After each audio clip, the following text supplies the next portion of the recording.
ഒരു 16 വയസ്സുകാരൻ പയ്യൻ തന്റെ ഡയറിയിൽ എഴുതി വെച്ചിരുന്ന ചില വരികൾ കണ്ട് ഹൈദരാബാദ് പോലീസ് അടക്കമുള്ള സകലമാന ആളുകളും ഞെട്ടിത്തരിച്ചുപോയി. മിഷൻ ഡൺ എന്നായിരുന്നു അവനവന്റെ ഡയറിയിൽ കുറിച്ചിരുന്നത്. നേരം വണ്ണം സ്വന്തം പേര് പോലും എഴുതാൻ അറിയാതിരുന്ന ആ പയ്യൻ അക്ഷരം സ്പെല്ലിംഗ് മിസ്റ്റേക്കോടുകൂടിയാണെങ്കിലും മിഷൻ ഡൺ എന്നൊരു സാധനം അവന്റെ ഡയറിയിൽ എഴുതി വെച്ചു. അവൻ ചെയ്ത മിഷൻ എന്താണെന്ന് അറിഞ്ഞാൽ നിങ്ങളും ഞെട്ടും. കാരണം 10 വയസ്സുകാരിയായ ഒരു കൊച്ചു പെൺകുട്ടിയുടെ ജീവനറ്റ ശരീരത്തിൽ അവന്റെ കത്തി കൊണ്ടവൻ കുത്തിയിറക്കിയത് 21 തവണകളായിരുന്നു. വെറും ഒരു ക്രിക്കറ്റ് ബാറ്റിനും കുറച്ച് ചില്ലറ കാശിനും വേണ്ടി ഒരു 16 വയസ്സുകാരൻ ഇത്രയും ക്രൂരമായ ഒരു കൊലപാതകം ചെയ്യണമെങ്കിൽ, ഇത്രയും പ്ലാനിങ്ങോടെ വ്യക്തമായ ശ്രദ്ധയോടെ ഇത്തരമൊരു കുറ്റകൃത്യം ചെയ്യണമെങ്കിൽ അവന്റെ മാനസികാവസ്ഥ എത്രത്തോളം ക്രൂരമായിരിക്കും. എല്ലാ മാതാപിതാക്കളും തീർച്ചയായും കണ്ടിരിക്കേണ്ട ഒരു വീഡിയോയാണ്.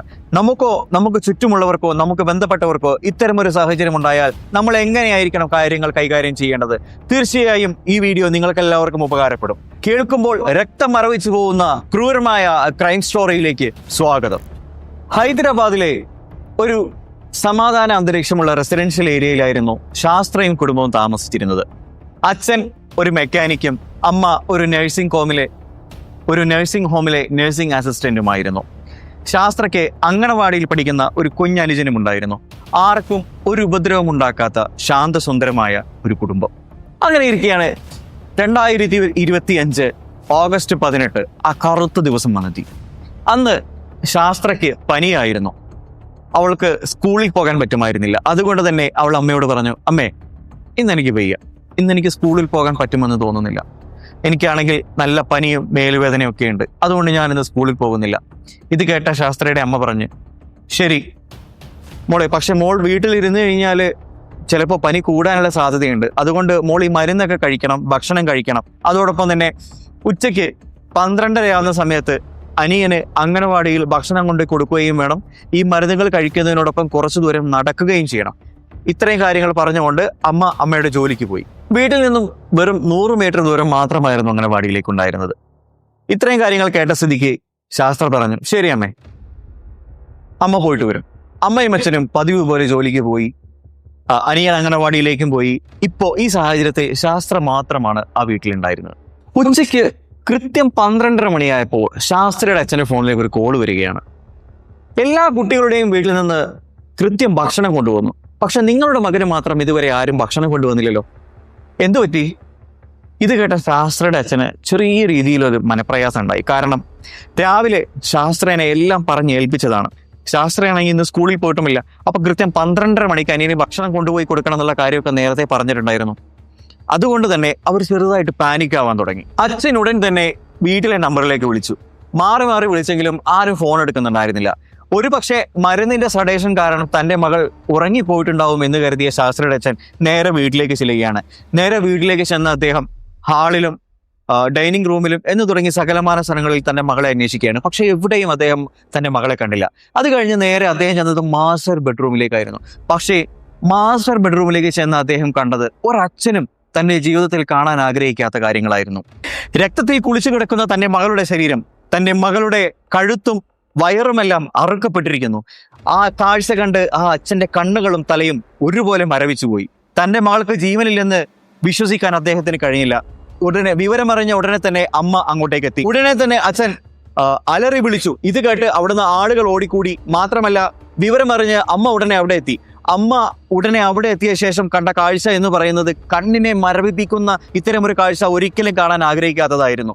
പക്ഷേ അവർ ഉടനെ തന്നെ അലറി വിളിച്ചു, എൻ്റെ മകൾക്ക് ജീവനുണ്ട്, ആരെങ്കിലും ഒന്ന് ആംബുലൻസ് വിളിക്കൂ, അവളെ ഒന്ന് ആശുപത്രിയിൽ എത്തിക്കൂ. ഉടനെ കരഞ്ഞു വിളിച്ചു. പക്ഷേ തന്റെ മകൾക്ക് ജീവനില്ല എന്നുള്ള സത്യം അവർ തിരിച്ചറിഞ്ഞു. പക്ഷേ അവരവിടെ ബോധരഹിതയായി വീണു.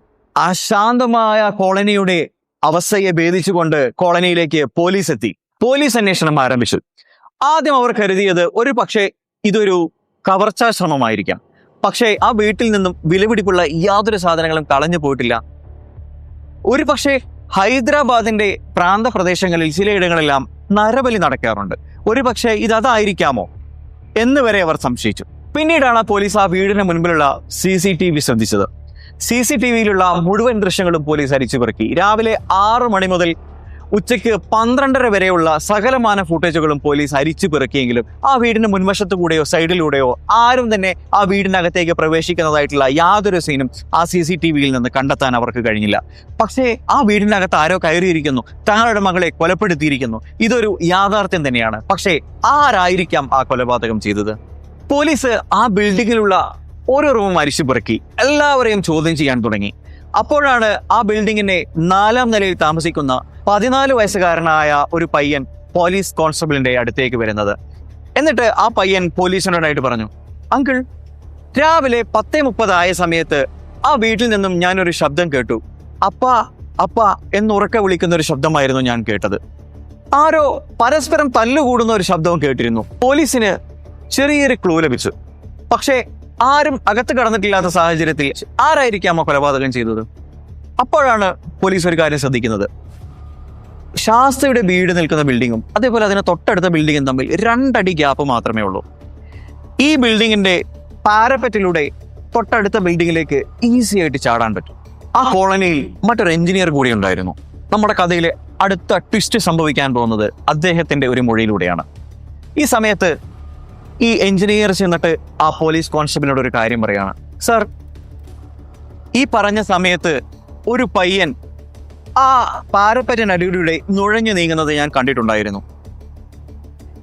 ശാസ്ത്രിയുടെ വീട്ടിൽ നിന്നും 10:30 ഇത്തരമൊരു ശബ്ദം കേട്ടു എന്ന് പറഞ്ഞ 14 വയസ്സായ എന്നാൽ യഥാർത്ഥത്തിൽ 16-കാരനായ ആ പയ്യനായിരുന്നു അത്.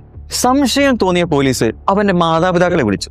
രഹസ്യമായി അവരോട് ചോദിച്ചു, എന്തെങ്കിലും പ്രശ്നമുണ്ടോ? പോലീസിനെ ഞെട്ടിച്ചുകൊണ്ട് അവന്റെ മാതാപിതാക്കൾ പറഞ്ഞത് മറ്റൊരു കഥയായിരുന്നു.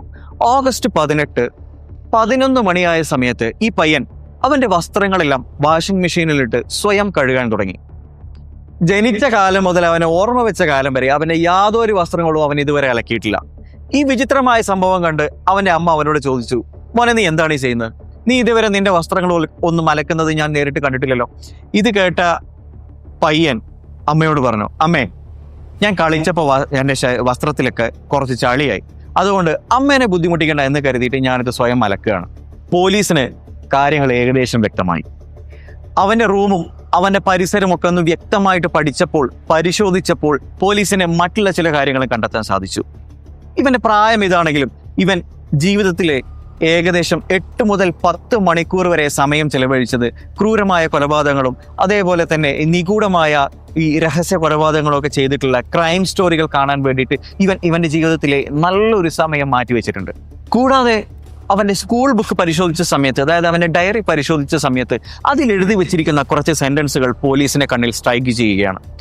ഗോ ടു ഹോം, അതായത് വീട്ടിലേക്ക് പോവുക, ലോക്ക് അറക്കുക, മോഷ്ടിക്കുക, ഗ്യാസ് കുറ്റി തുറന്നു വിടുക എന്നിങ്ങനെ തുടങ്ങിയിട്ടുള്ള ചില ക്ലൂസ് നൽകുന്ന ചില കുഞ്ഞു കുഞ്ഞു വാചകങ്ങളാണ് അതിനകത്ത് എഴുതി വെച്ചിട്ടുണ്ടായിരുന്നത്. മാത്രമല്ല, സ്ട്രൈക്ക് ചെയ്യുന്ന വേറൊരു കാര്യം കൂടി, അതായത് ഈ കേസിനെ നമ്മൾ നേരത്തെ പറഞ്ഞതുപോലെ കണക്ട് ചെയ്യുന്ന ഒരു കാര്യം, മിഷൻ ഡൺ എന്ന് പറയുന്ന ഒരു സാധനം കൂടി അതിനകത്ത് അവൻ എഴുതി വെച്ചിട്ടുണ്ടായിരുന്നു. പോലീസ് അവനെ കസ്റ്റഡിയിലെടുത്തു.